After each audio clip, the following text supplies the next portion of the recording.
So welcome to Philanthropy and Democracy in the 21st Century. I am your moderator, LaTese Briggs, for the next 60 minutes. And yes, you all are my friends, so get used to it. I am joined by some rock stars up here. To my right is Chuck Harris, who's the Managing Director and Chief Operating Officer of Blue Meridian Partners.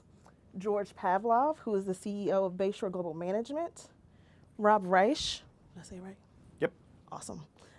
Who is the author of Just Giving, Why Philanthropy is Failing Democracy and How It Can Do It Better. He's also a professor at Stanford. And then Amy Smith, who is the Chief Giving Officer of TOMS. So this morning, I hope in the next hour what we can accomplish is really having a riveting discussion, riveting and thought-provoking discussion around philanthropy, democracy, inequality, and hope. So, it's no secret that populism is on the rise, the inequality gap is widening, and meanwhile, capitalism and the deployment of philanthropic capital is thriving. So there's still tension between privilege, inequality, and inequity, which are two different things. But the real question is, why is that? If philanthropy is thriving, and why is that? What role is philanthropy playing in actually narrowing that gap? And what does this mean in the context of democracy? So I hope that we can tackle these tough questions and a few others during our discussion this morning. And I'm hoping that we can start by first, I want to pitch to my panelists here, having each of you share your perspectives on the role of philanthropy in democratic society. And maybe also, give us your thoughts on where you think the sector is meeting and missing the mark.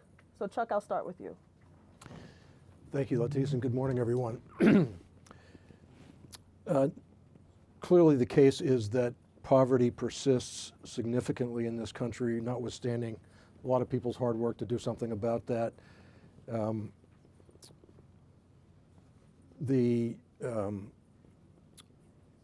The particular place that Blue Meridian Partners has picked out to focus in that regard is on the really established and proven strategies that we know to be effective in changing the life trajectory of youth and families living in poverty. We're highly mindful of the intergenerational nature of this issue and therefore the need to address it that way. Struck by how the vast majority of philanthropic resources flow to institutional causes that are perceived to be safer and probably appropriately so. We take our cue from the social sector leaders with deep experience delivering these programs and services on the ground to families. We believe strongly that one of the riskiest characteristics of most philanthropy is an assumption by the giver that he or she knows better than the actors on the ground. And our goal is to empower the best of those actors to bring their programs to a scale that begins to match up with the scale of the problem. I want to acknowledge that there are many needed approaches in philanthropy. This is only one of them, but we think it's an important one.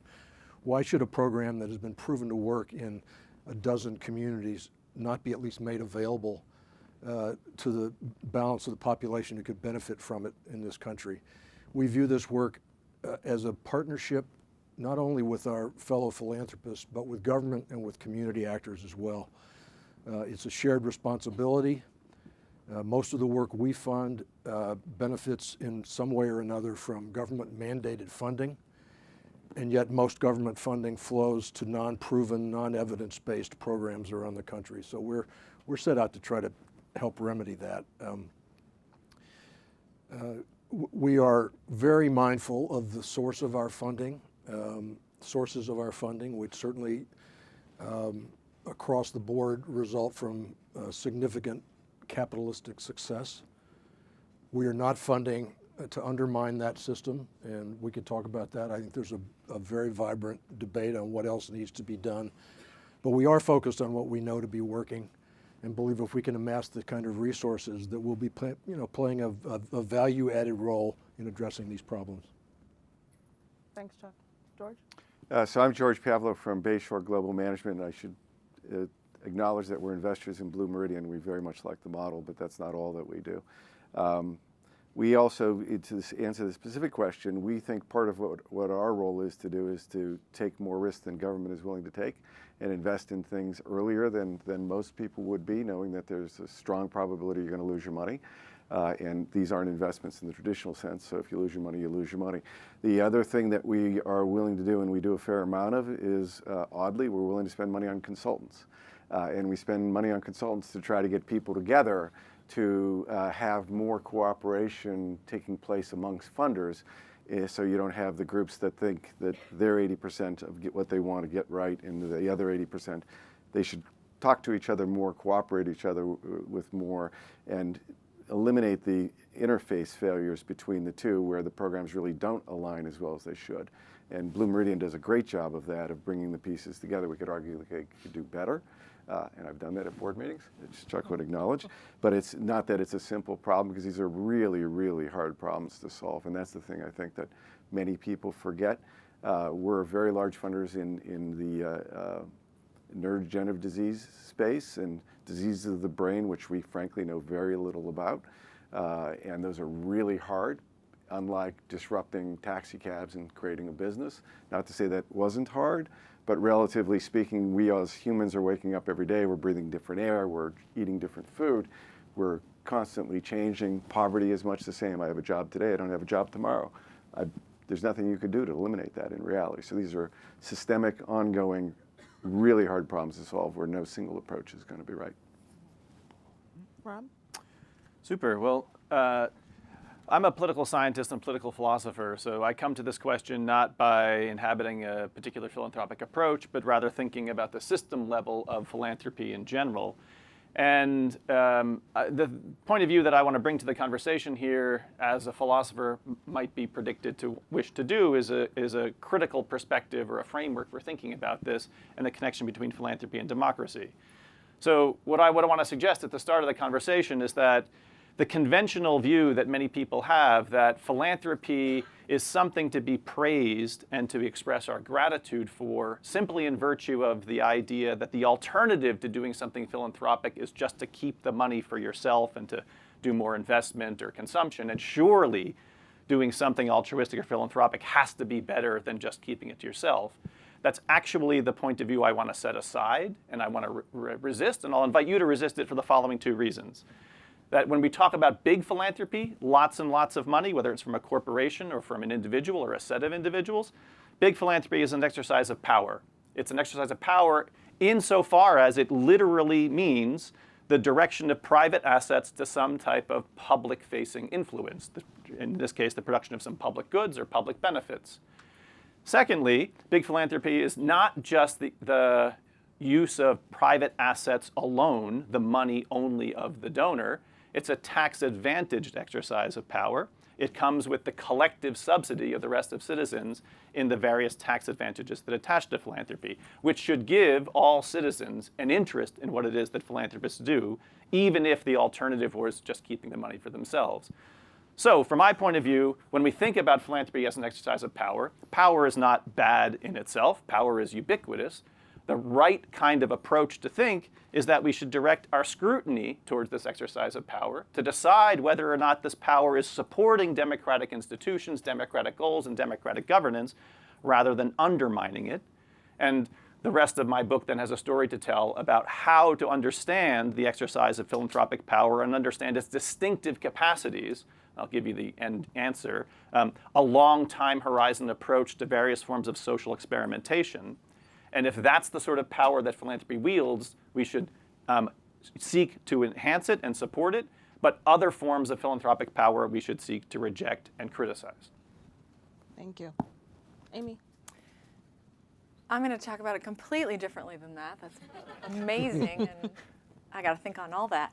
I'm going to talk very practically about what a business like Tom's is doing today, and how we are impacted by our obligation, opportunity around philanthropy, and how we're learning from that along the way. So here's what I know from a consumer business perspective. The issues facing the world are more complex than ever. The consumer is more sophisticated than ever. They are voting with their wallets all day, every day, more and more and more. And as the next generation, especially Gen Z and some of the younger millennials, they have access to so much information, and they just aren't buying things that aren't socially responsible in some way, shape, or form. And they have all varying different definitions of what that is and how far they'll go. And there's a million reports we're all reading about how much more will they pay for something that is socially responsible. They're looking for transparency at a radical level, of which we're still working on, the corporate space in general, and certainly Tom's. They want to know everything. They want details about what your giving's doing, how it does it, how it works. They also want to be involved. They don't just want you to sort of do something good and pat them on the head and say, you did something good because you bought our product. They want to be directly involved. And by the way, they want it to be a really emotive experience that's really powerful. They also want companies to be accountable. So they're going to call you out if they don't like what you're doing. And so that's influenced a whole bunch of things Tom's has been thinking about for a while. We have done our one-for-one giving for over 12 years now, and all of these things have had us sort of reflect on and think about where else might we be able to have a greater impact than our one-for-one model. And we're very proud of our one-for-one, and we will continue to give shoe, sight, and water, but we are going to do it differently going forward. And it's because of these things and because of the changes that are happening. So we believe that this whole conversation is an ecosystem conversation, and that everyone has a role to play, from the most elite who have big power and big dollars to give, to the person who's saying, I'm going to buy these shoes because I know I can contribute to giving back in some way through that purchase. And from that purchase all the way to that philanthropy is the ecosystem that we believe is going to help solve some of these problems. So, as I mentioned, it's no secret that democratic societies seem to be rapidly shifting towards populism. Open it up to the panel. What impact do you think this shift is having on philanthropy? Sure. Is it okay to start? Yeah. Well, so one of the things that seems to me that's happening, and if any of you in the room are familiar with this book by Anand Giridharadas called Winners Take All, The Elite Charade of Changing the World, he's perhaps one of the most vocal proponents of this idea. It's that there's something sort of smelly with the money-making apparatus in the first place, or at the very least, apropos the title of our gathering here, shared global prosperity or inclusivity. What's it say on the thing that we're this year's theme? The idea that capitalism is only working for some people and not for all people. And that gives rise to a type of backward-looking criticism, it seems to me, for philanthropy, that if you made your money in an ill-gotten fashion, whatever philanthropic efforts, even if they're super effective at doing good things, don't excuse the initial stink of the money-making in the first place. Take as an example, if you want one, the Sackler family and all the issues in the news about the Sackler family with Purdue Pharma. If it should turn out to be the case that there was actual criminal wrongdoing in the money-making that's behind the opioid crisis in the United States, no amount of philanthropic distributions, however good they happen to be, should be seen in any way to excuse or reputation whitewash what happened in the money-making. I'll give you an easy philosopher's example about this. If I take one of the watches from your wrists and I go down to the pawn shop and I sell it, and I get a whole bunch of money, and I give it away to the most effective charity that you can imagine that produces next week enormous amount of good in the world, and you come and complain to me that, dude, you stole my watch. And I say, but look at the extraordinary good that it has produced. You should have no complaint at all. Of course you're going to have a complaint. And I think that's the kind of populist moment we're in, this backward-looking accounting of some of the kinds of money-making that has either been, as I said before, kind of corrupt, or at the very least hasn't been for the benefit of other people in an inclusive manner, which gives rise to the philanthropic aspirations that those same people have, because the broader effect of the capital market money-making system is probably more important than what philanthropy on its own could ever do. Mm-hmm. Mm-hmm. Any other insights? And sorry, I can ask a question? Yeah. Do you believe that that is impacting the way people, everyday people, either want to give or want to participate as citizens in this space. The kind of small, ordinary contributions that people make? Or just their, yeah, exactly. Yeah. Well, my own view is that philanthropy has long held a position of trust and support from ordinary people. And if we get stories about the Sacklers over and over again, or we hear things like the Gates Foundation has an education policy platform and Bill Gates is the nation's unelected school superintendent, you might support what he's doing, but you can't in any formal way hold him accountable in the same way you could hold the school superintendent accountable. If we get lots and lots of examples like that, then I think it does begin to undermine this fantastic feature of American society, and in fact, all countries to some degree or another, the inclination of ordinary people to give money or time to support altruistic causes. I just wonder if like many other things being disrupted, if this is also a moment of disruption in philanthropy, and if small innovations that have the potential to go to scale is something that will go on the rise with the rest of this. We're investing in smaller, innovative ideas that we think have potential, but someone shared earlier, but you may lose all your money, right? And I think that investing in and trying new things may be some of the solution to this, or at least a piece of the equation. Yeah. Chuck, did you want to add something? Yeah, I think there's a handful of practices that we think we've identified that mitigate against the problems you're talking about. Certainly don't solve them. One is to do very deep research on the impact of the work we're considering supporting, and understanding the way that work might, hypothetically, over a long period of time, become the new normal way that a particular service is delivered in this country, not because of who did it or where they did it, because of its impact. So starting with that as your sort of base going in assumption, and then recognizing that, okay, we're funding winners. God forbid we're funding winners. They will not win. I don't care how big they are, how much money they have from us or others, if they can't integrate into the communities in which they're providing services. So structuring, helping them to plan for funding, monitoring, and holding them accountable to doing just that is one of the ways that think we're bringing a fair sort of angle on this.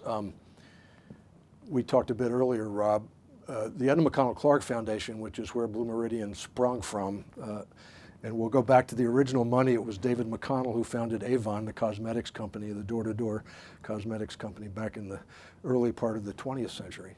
Edna McConnell Clark, starting in about the year 2000, pursued this investment strategy I've briefly described. And it went something like this. We would find something we thought was great.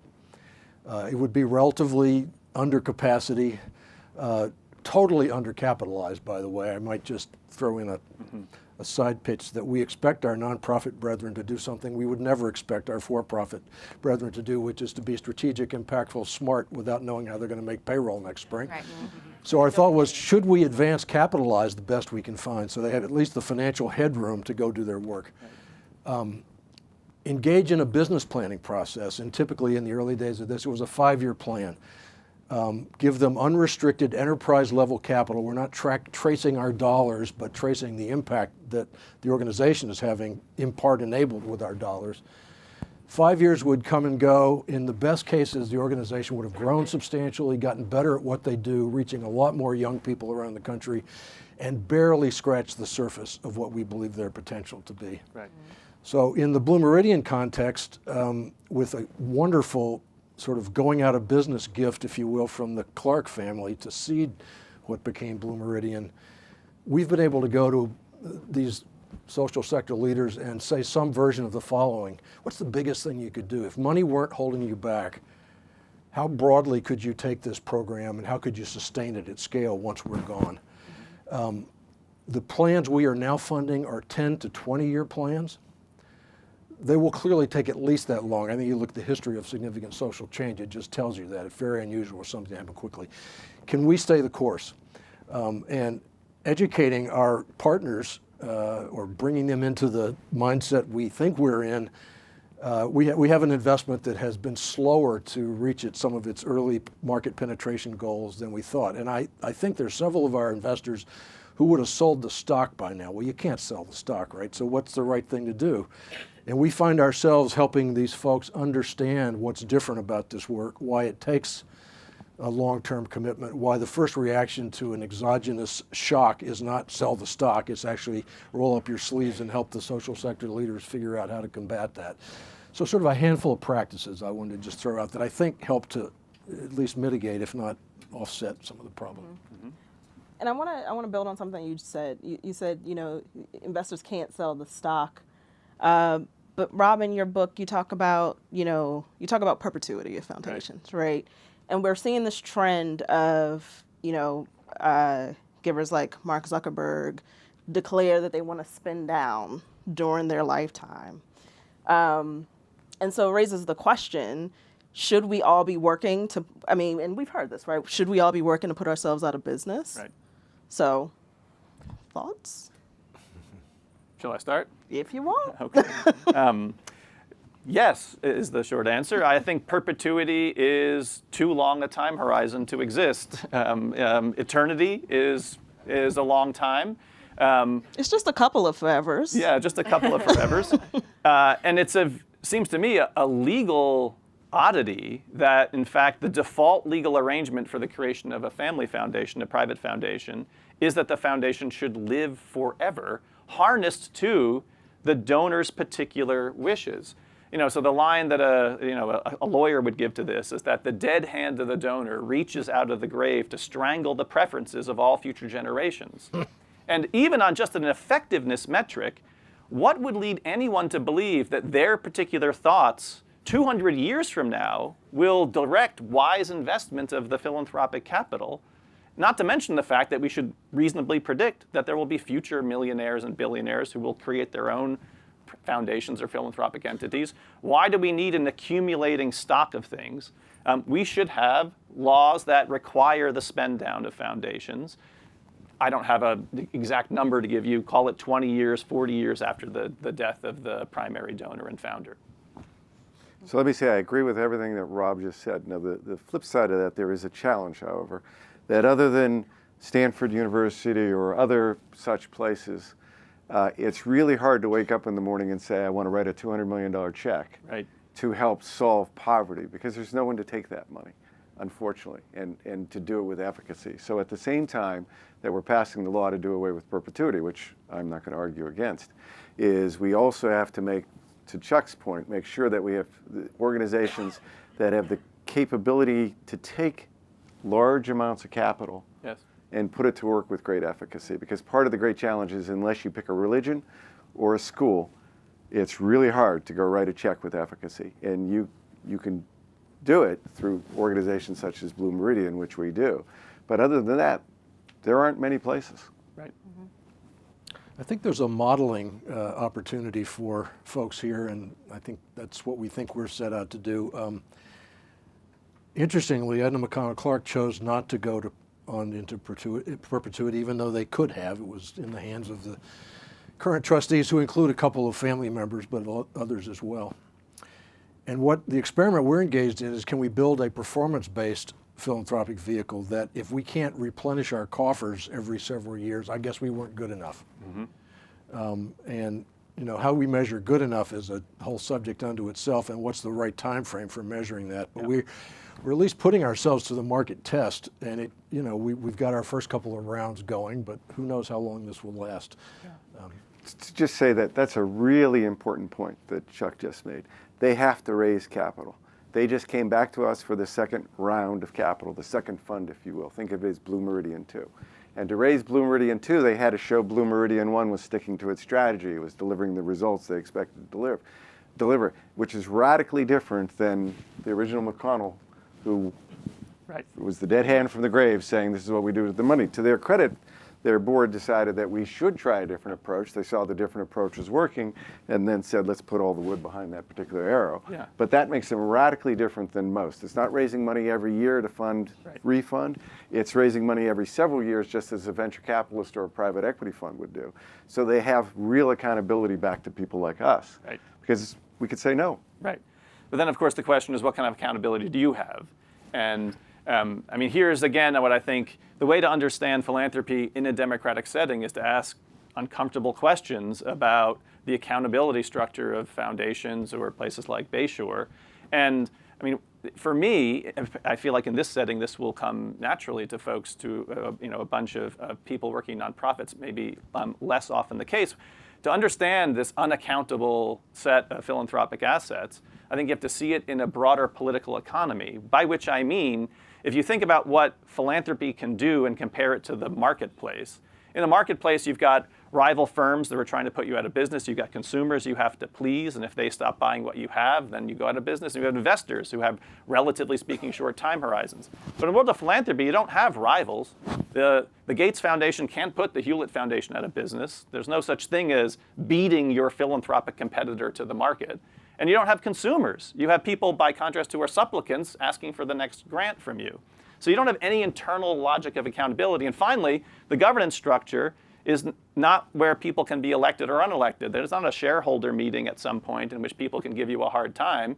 All you have is the family, typically, that is the governance structure in perpetuity of a foundation.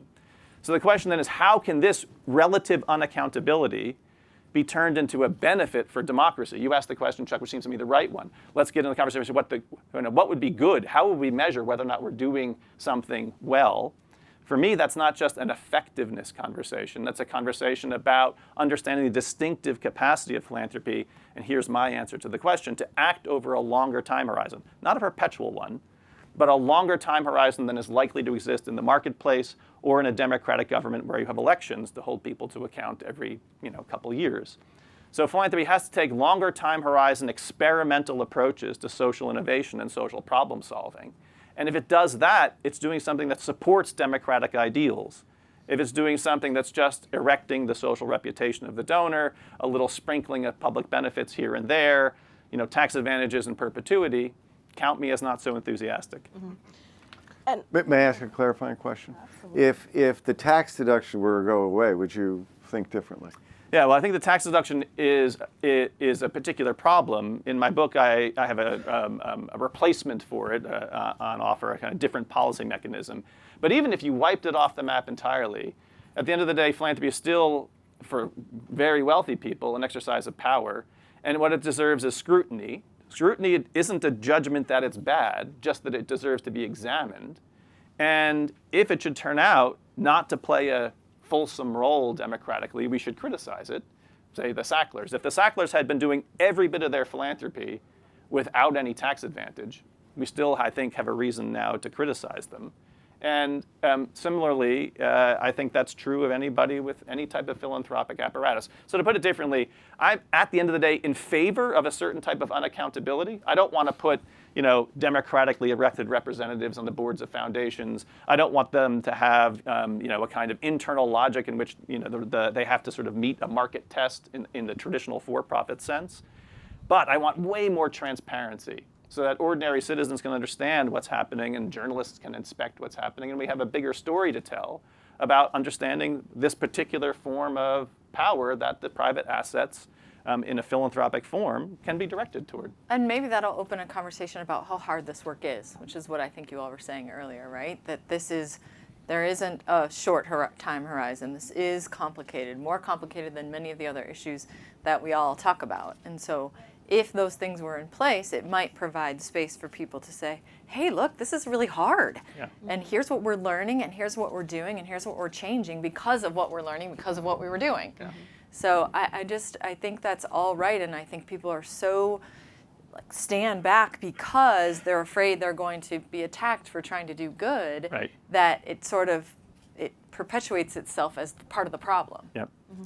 So I want to quickly touch on, build on the tax comment, this tax subsidy comment. And Rob, I'd like you to explain what you call the upside-down effect and what role that plays in the context of inequality. Because when I read through that, it made me think about a few things differently. And so can you talk through that quickly? Yeah.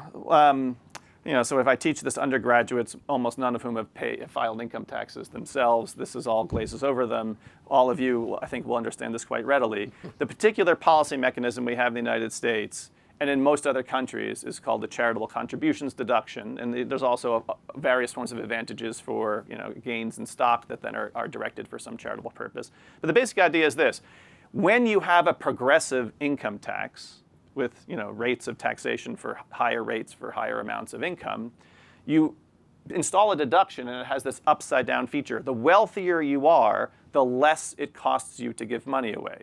So if I'm a low-income person taxed at the rate of 15%, and I make a $1,000 contribution to the local soup kitchen here in Los Angeles, and then you make the $1,000 contribution to the same soup kitchen, but you are a millionaire and you're taxed at a 40% rate, the $1,000 contribution to the same soup kitchen, producing the same social benefit, costs you $600 because $400 is forgiven from your taxes. The $1,000 contribution that I make costs me $850 because I'm in the 15% tax bracket and $150 is forgiven. The higher up the income scale you go, the less expensive it is to be virtuous, is the outcome of that. And what that means is that the mechanism itself amplifies the preferences of the wealthy by giving them a greater subsidy. There's a plutocratic element to the policy mechanism itself, which means that the giving preferences of the wealthy are given greater public support in the form of the subsidy. And here's the kicker. What types of preferences do wealthy people have to give money away? Are they the same mirror preferences of low-income or middle-class people? Answer, no. Low-income and middle-class people tend to give money to their religious congregation or to things to meet basic needs. Wealthy people tend to give money to places like Stanford University, museums, and other sorts of things which aren't chiefly about meeting basic needs and poverty reduction. So the story about the policy mechanism is one that I think deserves much more attention than it typically gets. It's not just that citizens collectively subsidize all the activity of philanthropists in some respect by giving them an incentive to give and foregoing otherwise collected tax revenue. It's that the mechanism itself has this plutocratic element in it. And that seems to me unjustifiable. Mm-hmm. I have a lens on this that I'll state right off the bat as sort of personal, not representing my firm in saying this, but it seems to me if we wanted to go after this problem, campaign finance reform would be a great place to start so that our elected officials could operate on the time frame that this work Sign me up and for good that, too. decision making requires. I'm told by those who work in that field, never going to happen, but who knows, I don't know. One can dream. However, as we all know, U.S. federal government and state and local government support of social programs far outweighs philanthropy by a huge margin. Yes. So our feeling is that if we can shine a light on the things that government ought to be through their purchasing, Yep. engaging in this work, that'd be a virtuous sort of thing to do, and to help these organizations figure out how to tap into that on a sustainable basis. Also challenging, and I've had plenty of people take me on that too. But again, just another lens. Mm-hmm. All right. So we'll continue to explore this tension between privilege and inequality throughout the discussion, obviously. But I want to switch gears a little bit and talk about collusion, which is usually a very negative word for very real reasons. But George, you have some pretty interesting ideas about how to collude for good. Tell us your perspectives on collusion for good. So before I came into my current role, I was a venture capitalist, and if you colluded, you went to prison, right? If Chuck and I were running airlines and we played poker on Friday nights and I said, I'm going to raise you a dime, and he raises me a quarter, we're colluding, we're really speaking to each other in code of what we're going to do with fares next week, if you will, and we would both go to prison for that, which is appropriate. But when I came into this current role, one of the things that really, frankly, shocked me was the lack of cooperation that took place amongst existing philanthropies, and the idea that they weren't sharing information with each other. Or Chuck and I would have lunch and he would talk about all the great programs he's supporting, and I'd talk about all the great programs I was supporting, and we had a nice lunch and we went our separate ways, and maybe there's a little bit of overlap, but not an awful lot. Blue Meridian is certainly a step in that direction where they do the work and we put money with Blue Meridian. But on another area is criminal justice reform is of interest to us. And to me, it was kind of crazy that there was all these great people out going and investing in criminal justice in good ways, but there wasn't a lot of cooperation across of what they were doing specifically and how they were the theory of the case, if you will, to tackle the problem. So we, again, the benefit of working for someone who wants to spend his money on consultants, we convened a criminal justice funders forum where we very consciously picked an East Coast and a West Coast group to be the co-heads of it, and it was very conscious because the East Coast looks at the West Coast and says, those kids, they have no idea what they're doing. And the East Coast, I'm overgeneralizing, looks at, but not too much, looks at the West Coast and says, they've been at 100 years, what do they have to show for it? Well, the truth is somewhere in the middle, of course.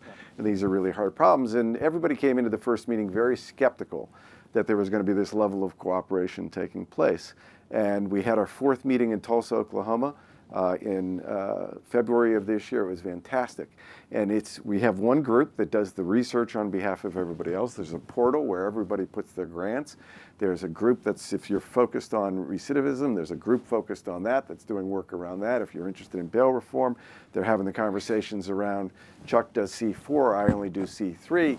So Chuck's going to do more of his C4 dollars. They'll make sure the C3 dollars are being equity done.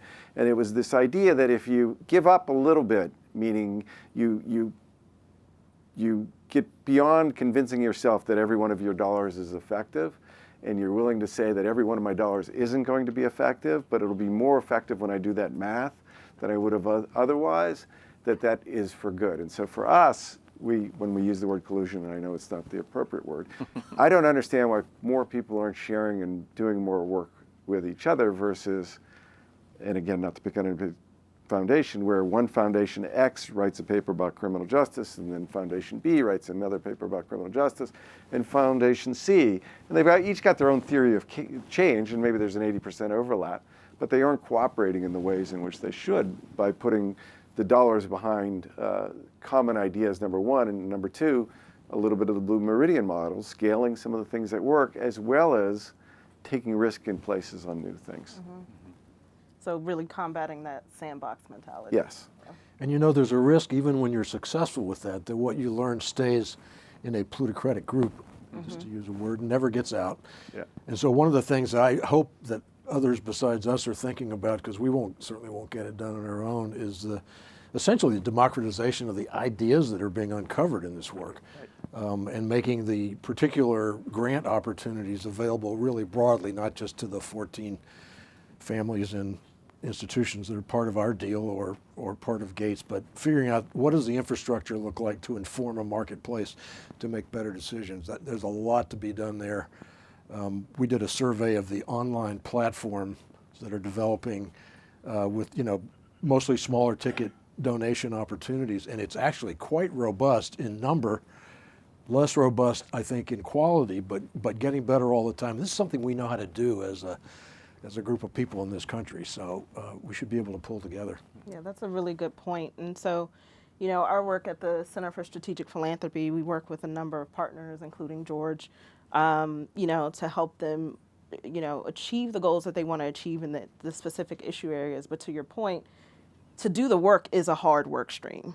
And then there's another work stream around putting out what you learned. And so one of the things that we focus on in helping them to do the work and figure out what is it to be done, what are the nuanced opportunities, we also put out what was learned from the process. And some of that comes from our background. So I'm a scientist. I have a team, half of my team are scientists.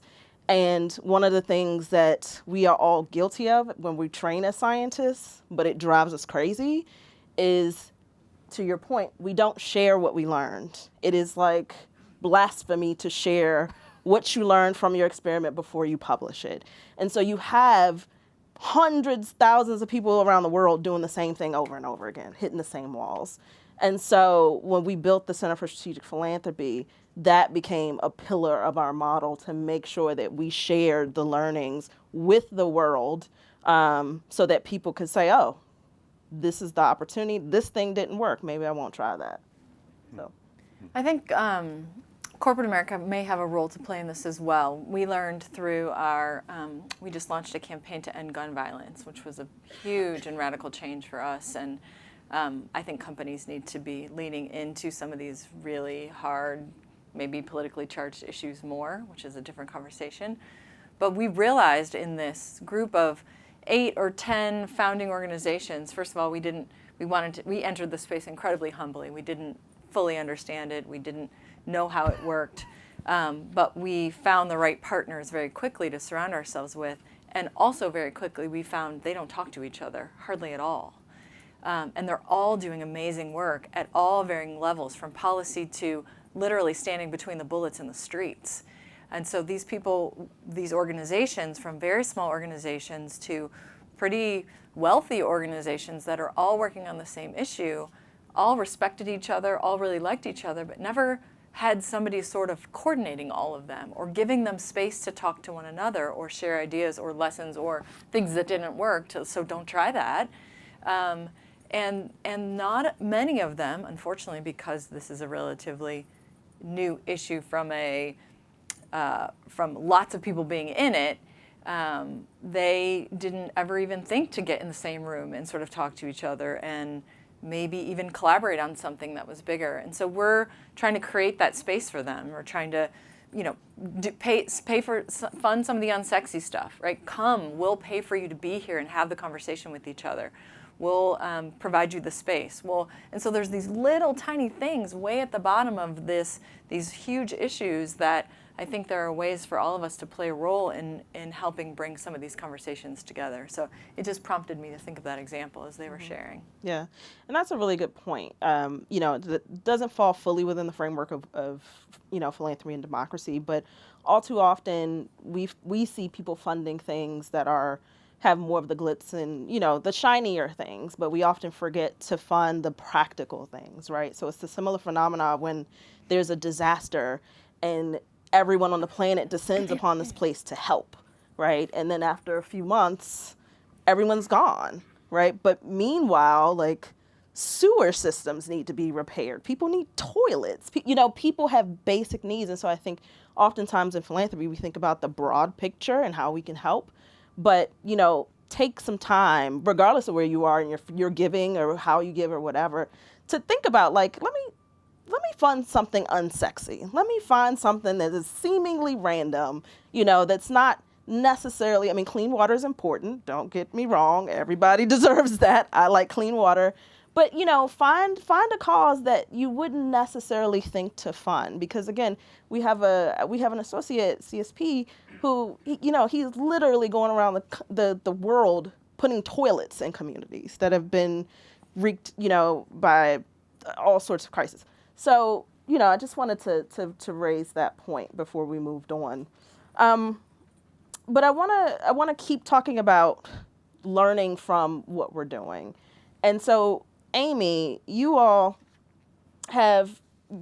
received some flack for being a one-for-one, that one-for-one giving model.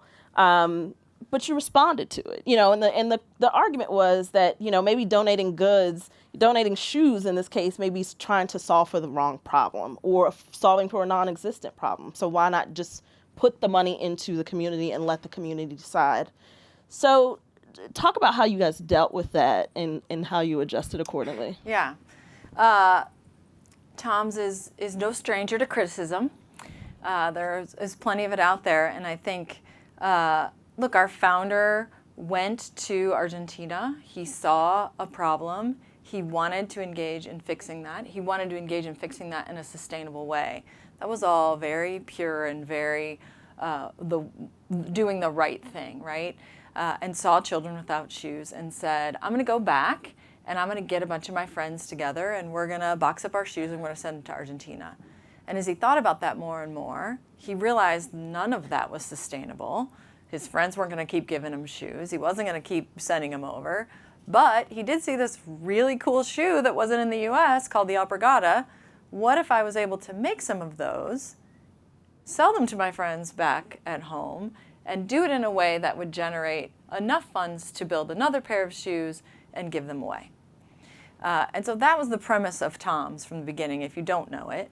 And that's how One for One was born. And it's inspired hundreds of companies since then. And we are incredibly proud of the 86 million pairs of shoes we've been able to give to date.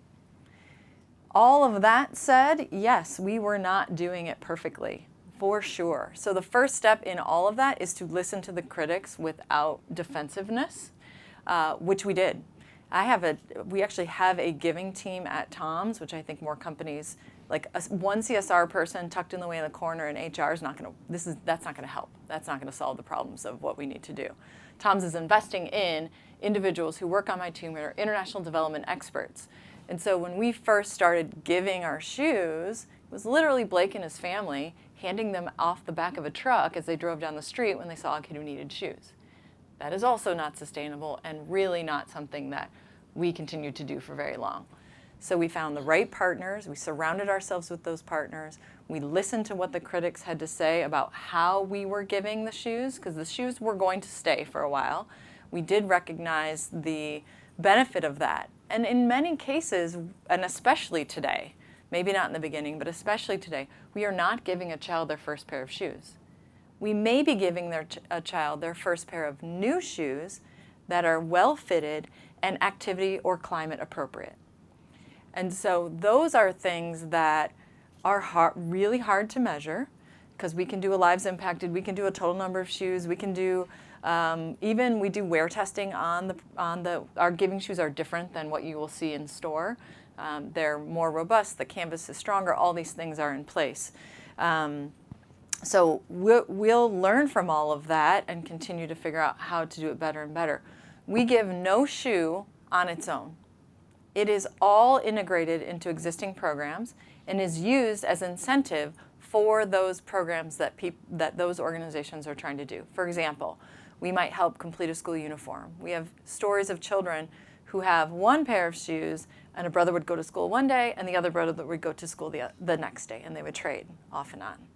So our ability to be able to give shoes in that environment is very, very positive, right? We did have some research done that we actually commissioned for a researcher to go out into community and say, are we having a negative impact on the economics of this community, right? Are people waiting for a free pair of Tom's shoes and therefore not buying shoes and putting money into the economy? And that, the result of that, although very old now, it was in 2012, was that we did not have any sort of significant negative impact on that community or on the economics of that community. So all of those things, I think, the simple answer is listen to the critics, adjust and learn, tell the story of what works and what doesn't. All those, what we say are basics, but as a company especially, and I think as family foundations and others, it's really hard to do. It's hard to do because there are more critics. Or they, say you're still doing it wrong or whatever. And I say the alternative is worse. Doing nothing is worse. Having companies just continue to push money to their shareholders and to the bottom line without a different model of acting and working and being part of the ecosystem is worse than the criticism. So we should take that, we should learn from it, we should adjust our business models, and we should keep pushing forward.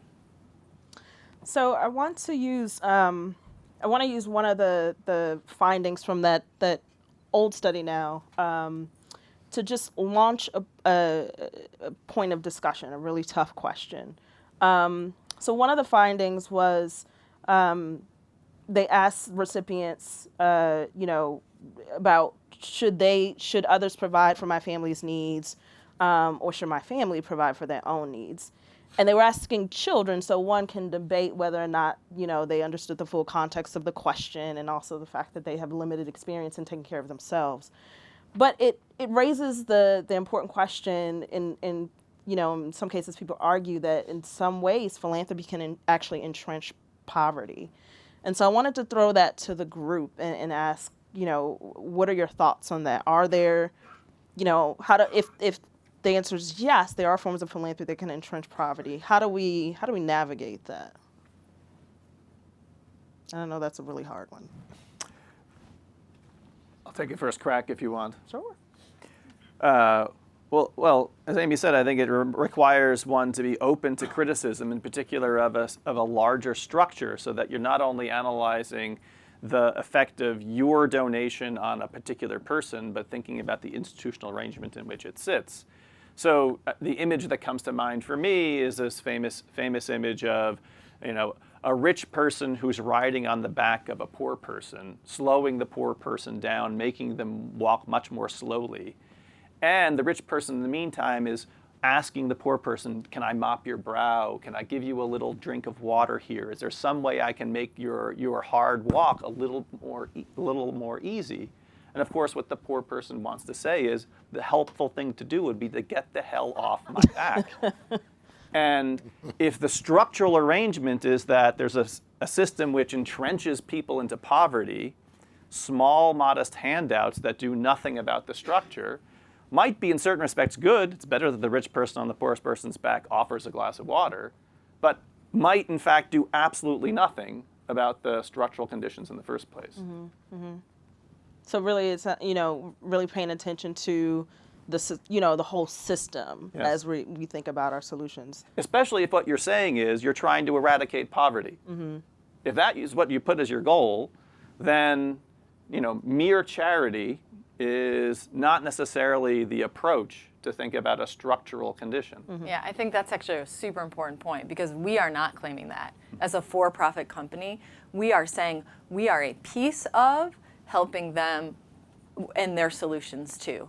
And we use our efforts as an incentive or as an additional piece of the puzzle, not the solution. Mm-hmm. And I think that's a really important distinction that we try to be very clear about.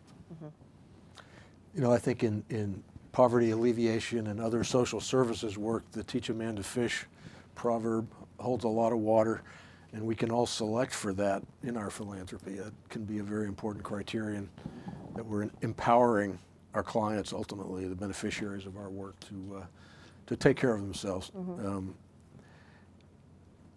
But the other thing to not lose sight of, that no matter how much money you have, you're a pebble in the waves relative to government money. Mm-hmm. That's right. And so at least part of what we always ask the question is how are we going to influence government to do something different in the future? Because they have the ultimate means by which to raise money and to spend money. And we have to figure out how do we make our priority number one, their priority number one instead of number 8. And the only way you do that is you take risk, you show you can do things differently. And oh, by the way, there's reason for them from a greater efficacy and less spending standpoint to make that happen. We're seeing more of that happen with the paying for success, I think, which is good. But let's not delude ourselves into thinking we can solve these problems. We can't. Mm-hmm. We're just a small part of the dollars that get spent every year. I just want to add, I agree 100% there with what George says. The sum total of philanthropic assets in the U.S. or elsewhere pales in comparison to the assets of a federal government, or even in most cases, small states. But that recognition or realization from my perspective is what means for me that the appropriate way to understand philanthropy is in respect to or relation to democracy or government. If that's not the framework with which you're bringing to the task of philanthropy, we have to figure out how philanthropic assets can in some sense leverage where the real money is within states. Then you haven't taken the right setting in which to understand what it is that philanthropy is distinctively able to do, this long time horizon experimental approach. Or fill in where government is no longer and not going to. A great example is NIH. We all think of the National Institute of Health as being doing all this real basic research. Well, 77% of the dollars are set on translational, and 23% are on basic. At the end of the day, unless you have the basic, you don't have the foundation from which to build the foundational. And government's not going to change that tomorrow, and I think it's going to be a long road, but that's a place in which philanthropy can invest, and philanthropy can invest there, not just from the dollars, but also from enforcing part of what the government tries to do but doesn't adequately do. As an example, in NIH, technically when you produce a paper or whatever, you're supposed to make the data public. Right. No one does, because there's no means by which to enforce or to have the data become public. Right. So no one does. The professor at UCLA, USC, wherever thinks that it's proprietary. No one's going to force me to go make it part of the public record, therefore I'm not. But in a philanthropic sense, you can enforce that because you're able to build it in from the very front end, where government oftentimes doesn't allow adequate thinking or adequate work to make it happen. Example, state of California, Parkinson's disease is a reportable disease. How many people in the room knew that since 2004? If you're a doctor and you see a patient, you say they have Parkinson's disease, it's a reportable disease, which means HIPAA doesn't apply in quite the same way as it does otherwise. It's technically required reporting. It doesn't occur because there's no enforcement mechanism. So California decided last year we're going to make electronic reporting all the healthcare systems watered it down so much it's still not occurring. And that's a place where maybe philanthropy can come in and say, let's make it a way that works for everybody. Because there is real value in some of the things that government wants to do but is unable to do on their own. So before we close, I want to just bring up one other point that we haven't had a lot of time to touch on is the importance of, we talked a lot about, working in communities, and it's important to listen, it's important to build trust. But I think there's a step before that, amongst the teams that we form, it's important to have diverse perspectives on your team so that you have a different set of eyes and ears when you're listening and building that trust in order to really understand what the community really needs.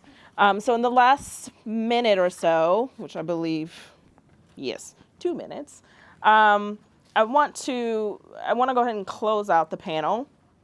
And, let's get to the hope. So what do you each see as the ideal future for the philanthropic sector with respect to balancing privilege and achieving equity for all?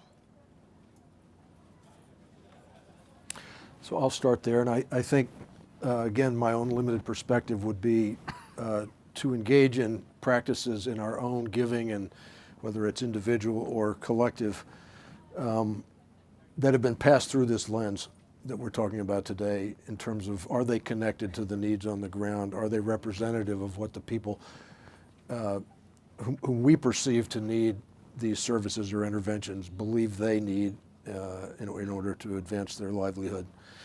And in particular, to shine a light on the effective preventative and other interventions that government is paying for alternatives to, but not paying for the right elements of, and be in that partnership with our government colleagues to have that conversation and press the issue home. We're finding in child welfare in particular that the opportunities to do this are huge. It's a state level decision making and structured public system.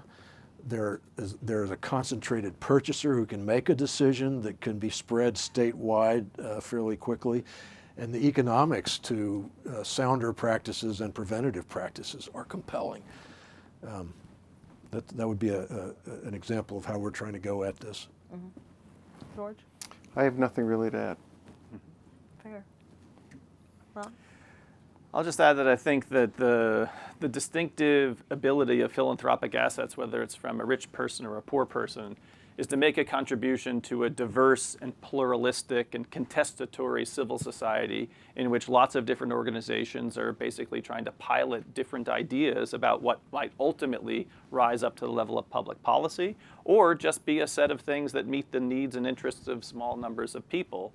And the key to that, but makes me think that we need to think about this in the future, is to bring much greater transparency so that the organizations themselves that are doing that funding can learn from the scrutiny that's directed at the various ideas that are in play, and to hold up the essential and ever important work of the civil society organizations that sit beneath the level of the state and outside the formal operation of the market.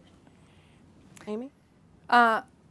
I sort of mentioned this, but I think we need an ecosystem approach to this. I think all voices need to be represented. All perspectives need to be part of the equation. We need everyone on that continuum, from the person who doesn't have but actually has something to contribute, to the massive amount of dollars that a Gates Foundation or others have.